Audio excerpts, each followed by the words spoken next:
कक्षा 10वीं की स्टूडेंट फाइनली आपका विषय गणित का त्रैमासिक परीक्षा 2025-26 का पेपर लिख के आ चुके हैं। आप लोग बहुत सारे यहाँ पर कमेंट कर रहे थे कि गणित विषय का पेपर लाओ, तो इस वीडियो में हम आपका यहाँ पर गणित विषय का पेपर संपूर्ण उत्तर सहित कंप्लीट करने वाले हैं। तो वीडियो को लाइक कर लीजिए, चैनल को सब्सक्राइब कर लीजिए।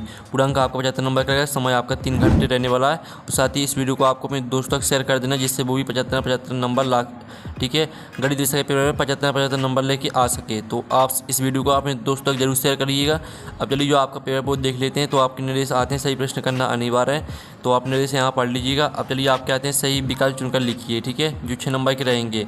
तो पहला आता 14 और 16 का SCF होगा, तो आपका आ आता 3, बा आता 4 और सा आता आपका यहाँ पर 2 और दा आता 5। तो 14 और 16 का जो SCF रहेगा वो आपका 2 हो जाएगा।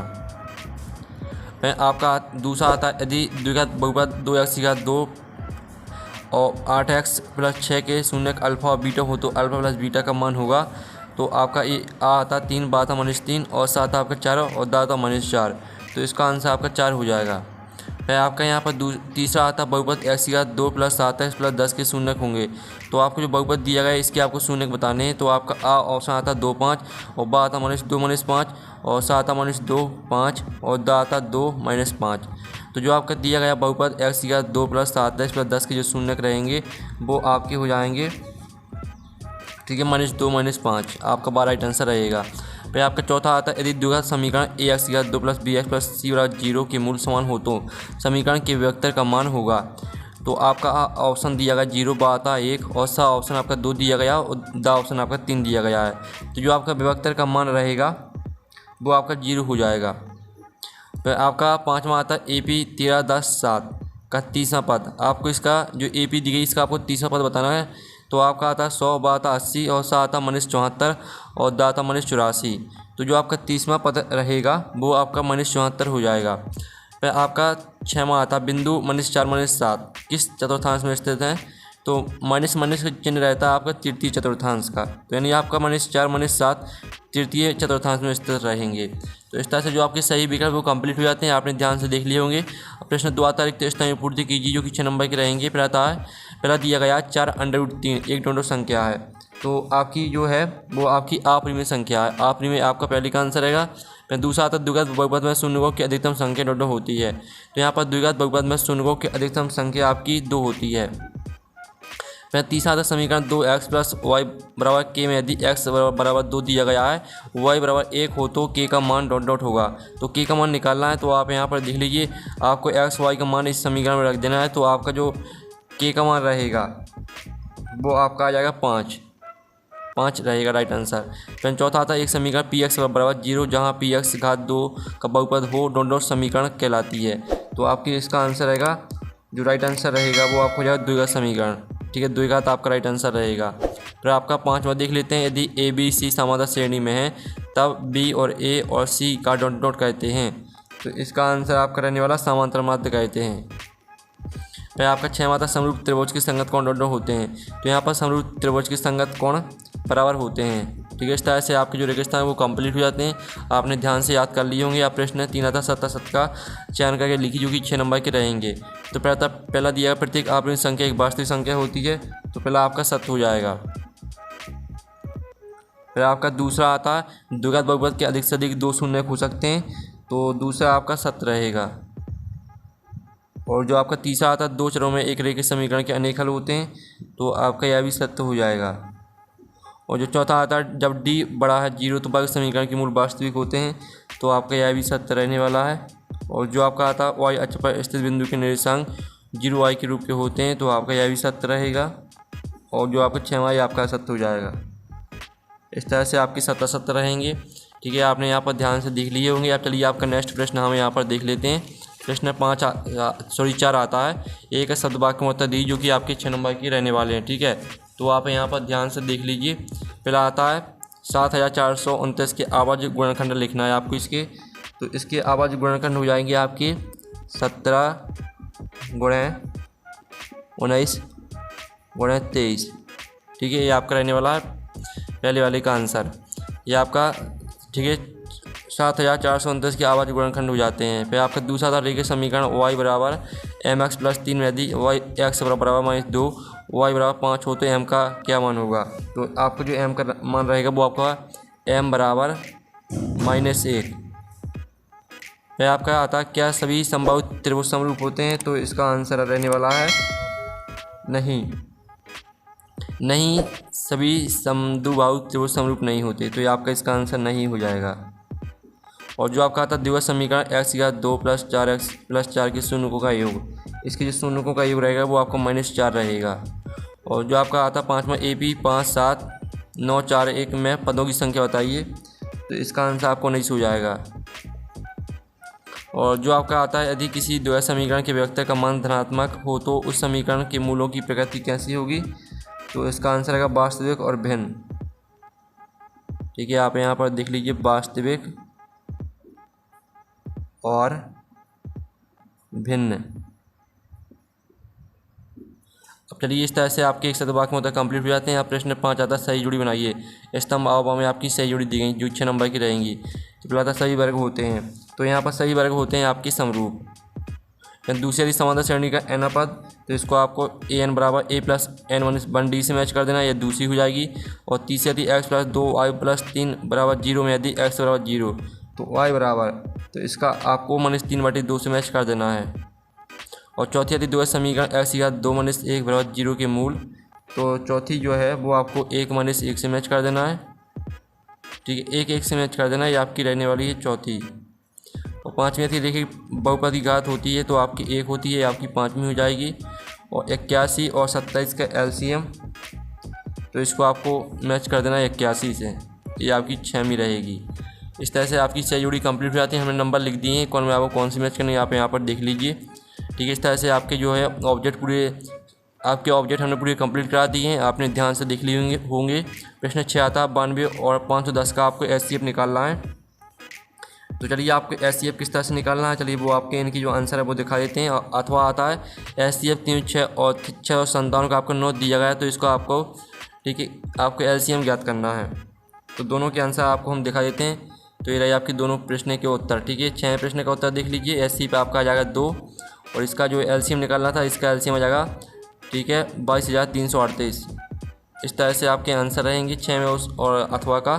मैं आपका 7 मात्रा सिद्ध कीजिए कि √2 एक अपरिमेय संख्या है, अथवा था सिद्ध कीजिए कि √3 एक परिमेय संख्या है। तो पहले तो आप यहाँ पर देख लीजिए आपका 7वें प्रश्न का आंसर दिया गया है, आपका 7वें के अथवा का आंसर दिया गया है। फिर आपका 8वां प्रश्न देख लेते हैं। द्विघात बहुपद x की घात 2 + 7 + 10 के शून्य ज्ञात कीजिए, शून्य को तथा गुणांकों के संबंध की सत्यता की जाँच कीजिए, अथवा आता एक द्विघात बहुपद ज्ञात कीजिए जिसके शून्यों का योग तथा गुणनफल क्रमशः 1 1 है। तो 8वें क्वेश्चन का आंसर हम यहाँ पर देख लेते हैं। तो ये आपका 8वें क्वेश्चन का आंसर रहने वाला है।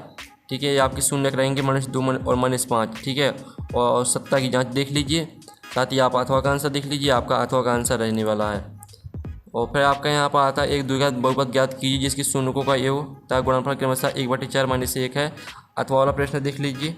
तो चलिए आपके दोनों के आंसर देख लेते हैं। ये आपका 9वें क्वेश्चन का आंसर रहने वाला है, तो इसका आप स्क्रीनशॉट ले सकते हैं। और ये आपका 9वें के अथवा का आंसर रहेगा जिसमें आपको m का मान निकालना था, तो m का मान -1 आ जाएगा।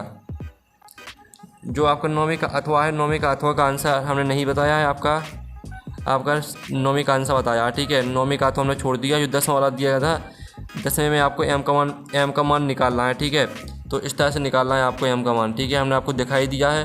फिर आपका आता है इसका अथवा 2 किलो सेब और 1 किलो अंगूर का मूल 160 रुपये है। 4 किलो सेब और 2 किलो अंगूर का मूल 320 रुपये है।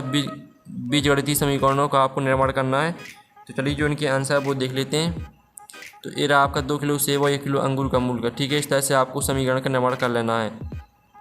आपको यहाँ फिर से दिखा देते हैं, ये रहा आपका। ठीक है, तो स्क्रीनशॉट ले लीजिए। आपका 2x + y = 160, 4x + 2y = 320, ये आपके 2 समीकरण हो जाएंगे। फिर आपका आता विलोपन विधि से आपको हल करना है। ठीक है, और अथवा में आपको प्रतिस्थापन विधि से हल करना है। तो चलिए आपके इनकी जो आंसर है वो देख लेते हैं। पहले तो आप विलोपन विधि से देख लीजिए। आपको विलोपन विधि से इस तरह से हल करना है। x का मान आपका 4 आ जाएगा, y का मान -1 आ जाएगा। साथ ही अथवा का आंसर देख लीजिए, इसमें x का मान आपका 6 आ जाएगा, y का मान आपका 0 रहेगा। तो आप स्क्रीनशॉट लेते चलिए। ठीक है, इनको पूरा आपको रफ में सॉल्व करके सीखना है। ठीक है, इन प्रश्नों को। फिर आपका 12वां था द्विघात समीकरण 2x की घात 2 - 7x + 6 = 0 के मूल क्या होंगे। अथवा आता 2 संख्याएं ज्ञात की जिनका योग 17 तथा गुणनफल 72 हो। तो आपका हम 12वें प्रश्न का उत्तर देख लेते हैं। तो आप यहाँ पर देख लीजिए, आपका 12वें प्रश्न का उत्तर रहने वाला है मूल आपके 2 और 3/2 आ जाएंगे, ठीक है, द्विघात समीकरण के। साथ ही आप यहाँ पर देख लीजिए, आपको 2 संख्या ज्ञात करनी थी, तो आपकी 2 संख्या 8 और 9 आ जाएंगी, ठीक है, आपका अथवा का आंसर रहेगा। फिर आपका आता समांतर श्रेणी के प्रथम पद a बराबर 2 दिया गया, सर्वंतः आपका d बराबर 2 हो, तो अगले आपको चर पद निकालने हैं। और अथवा था 3 अंकों वाली कितनी संख्या 7 से विभाज्य है। तो पहले तो आप यहाँ पर देख लीजिए, इस तरह से आपको चर पद निकाल ले रहे हैं, ठीक है। ये आपका 13वें प्रश्न का आंसर रहने वाला है। और 3 अंकों वाली कितनी संख्या 7 से विभाज्य है, तो 128 संख्याएँ रहेंगी आपकी 7 से विभाज्य। ये आपका अथवा वाली का आंसर रहेगा। फिर आपका यहाँ पर दिया गया बिंदु 2, 3 और 4, 1 के बीच की दूरी आपको ज्ञात करनी है। अथवा आता है बिंदु -5, 7 और -1 और 3 के बीच की दूरी ज्ञात कीजिए। तो आप यहाँ पर देख लीजिए, आपका 14वें क्वेश्चन का आंसर जो आपकी दूरी रहेगी 2√2 इकाई है।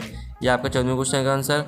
अथवा का आंसर देख लीजिए 4√2 इकाई है, आपका अथवा वाले का आंसर हो जाएगा। फिर आपका 15वां था यदि 15 cot a बराबर 8 हो तो sin a का मान क्या होगा, अथवा देख लीजिए। तो चलिए हम दोनों के आंसर देख लेते हैं। ये आपका 15वें क्वेश्चन का आंसर रहेगा, ठीक है, और ये आपका 15वें के अथवा का आंसर रहने वाला है। तो स्क्रीनशॉट आप लेते चलिए। फिर आपका आता है समांतर श्रेणी 10, 7, 4 का दशपद ज्ञात कीजिए। अथवा तो 2 अंकों वाली कितनी संख्या है 3 से विभाज्य है। तो ये आपका 16वें प्रश्न का आंसर रहने वाला है, इसका आप स्क्रीनशॉट ले लीजिए। और ये आपका 2 अंकों वाली कितनी संख्या है 3 से विभाज्य है, तो इसका आंसर रहेगा 30 संख्याएँ हैं ऐसी जो आपकी 3 से विभाज्य हैं, तो इसका आप स्क्रीनशॉट ले लीजिए। ये सभी आपको राइट आंसर कराए जा रहे हैं। फिर आपका यहाँ पर आता है 2 संख्या ज्ञात कीजिए जिनका योग 70 था, गुणनफल 72 हो। अथवा आता है 2 क्रमागत धनात्मक पूर्णांक ज्ञात कीजिए जिनके वर्गों का योग 365 है। तो आप यहाँ पर देख लीजिए, आपका 17वें क्वेश्चन का आंसर, ये आपका 17वें क्वेश्चन का आंसर दिया गया है। और ये आपका 17वें का अथवा है, तो उसका आंसर खुद कर लीजिएगा। फिर आपका 18वां आता है 2 संपूरक कोण बड़ा कोण छोटे कोण से 18 डिग्री अधिक है, उन्हें ज्ञात करना है आपको। इसका अथवा था जिसमें आपको अल्फा प्लस बीटा के मान ज्ञात करना है, ठीक है। तो चलिए आपका 18वें क्वेश्चन का आंसर देख लेते हैं। तो ये रहा आपका 18वें क्वेश्चन का आंसर, और साथ ही आपका 18वें के अथवा वाली का आंसर, ठीक है। तो स्क्रीनशॉट आप यहाँ पर लेते चलिए। फिर आपका यहाँ पर आता है 19वां 2 घात बगबत 3x की घात 2 + 4x - 4 के शून्य ज्ञात कीजिए और शून्य को तथा गुणांकों के बीच के संबंध की सत्ता की जांच कीजिए। अथवा तो 2 संख्याओं का अंतर 26 और एक संख्या दूसरी संख्या की 3 गुनी है, उन्हें ज्ञात करना है आपको, ठीक है। तो चलिए आपको 19वें क्वेश्चन का आंसर देख लीजिए। ये आपको 19वें क्वेश्चन का आंसर दिया गया है, आपकी सत्ता की जाँच भी दी गई है। और साथ ही अथवा का आंसर देख लीजिए। तो ये आपका यहाँ पर 13 और 39, ये आपकी 2 संख्या आ जाएंगी। फिर आपका यहाँ 20वां था 5 संतरों 3 सेबों का मूल्य इतना ठीक है 65 है, तथा 2 संतरों और 4 सेबों का मूल्य 28 है, 1 संतरे का मूल्य तथा 1 सेब का मूल्य ज्ञात करना है। और अथवा वाला प्रश्न भी देख लीजिए। तो आप यहाँ पर देख लीजिए, आपका आंसर रहेगा, ठीक है। तो इसका आप स्क्रीनशॉट ले लीजिए और ये आपका अथवा का आंसर रहेगा, तो इसका भी आप स्क्रीनशॉट ले लीजिए, ठीक है। अब चलिए आपके यहाँ पर देख लेते हैं। 21वां क्वेश्चन आता है, एक आयताकार खेत का विकर्ण उसकी छोटी भुजा से 60 मीटर अधिक लंबा है। यदि बड़ी भुजा छोटी भुजा से 30 मीटर अधिक हो तो खेत की भुजा ज्ञात करना है। अथवा था 2 संख्याओं का वर्गों का अंतर 180 है। छोटी संख्या का वर्ग बड़ी संख्या का 8 गुना है। दोनों संख्याएं आपको ज्ञात करनी है। तो चलिए आपके यहाँ पर आंसर दिखा देते हैं। तो जो आपके यहाँ पर दिया गया था, ठीक है, तो आपके 21वें क्वेश्चन का आंसर हम दिखा देते हैं। तो ये आपके 21वें क्वेश्चन का आंसर रहने वाला है, इसका आप पूरा स्क्रीनशॉट ले लीजिए और आपका पूरा का पूरा 21वें क्वेश्चन का आंसर है, ठीक है, इतना। तो पूरी स्क्रीनशॉट ले लीजिए। फिर आप यहाँ पर अथवा वाली का आंसर देख लीजिए, ठीक है। तो अथवा वाली का आंसर देख सकते हैं। और फिर आपका आता है पूर्ण वर्ग विधि से द्विघात समीकरण के मूल आपको निकालना है। और अथवा वाला प्रश्न भी यही दिया गया है आपका, ठीक है। तो आप यहाँ पर देख लीजिए, आपका 22वें प्रश्न का उत्तर रहेगा, आपके मूल आ जाएंगे 3/2 और -2। साथ ही अथवा का आंसर देख लीजिए, इसके मूल आ जाएंगे आपके -71/64। फिर आपके यहाँ पर 23वां प्रश्न हम यहाँ पर देख लेते हैं। 23वां प्रश्न आता है, यदि 2 समरूप त्रिभुजों के क्षेत्रफल बराबर हो तो सिद्ध कीजिए कि वे त्रिभुज सर्वांग होते हैं। और इसमें आपको बताना है उसकी चौगुने पद से 132 आगे, ठीक है, कौन सा पद उसकी चौगुने पद से 132 अधिक होगा, आपको यह बताना है, ठीक है। चलिए आपका 23वें प्रश्न का उत्तर हम देख लेते हैं। ये आपका 23वें प्रश्न का उत्तर रहने वाला है, स्क्रीनशॉट ले लीजिए और ये आपका 23वें का अथवा का आंसर रहेगा, तो स्क्रीनशॉट ले लीजिए। इस तरह से जो आपका पेपर पूरा कंप्लीट हो जाता है। और पेपर का PDF डाउनलोड करना चाहते हैं तो लिंक वीडियो के डिस्क्रिप्शन में दी गई है, तो आप वहाँ से पेपर का PDF डाउनलोड कर सकते हैं। तो हम नेक्स्ट वीडियो में मिलते हैं। Thanks for watching.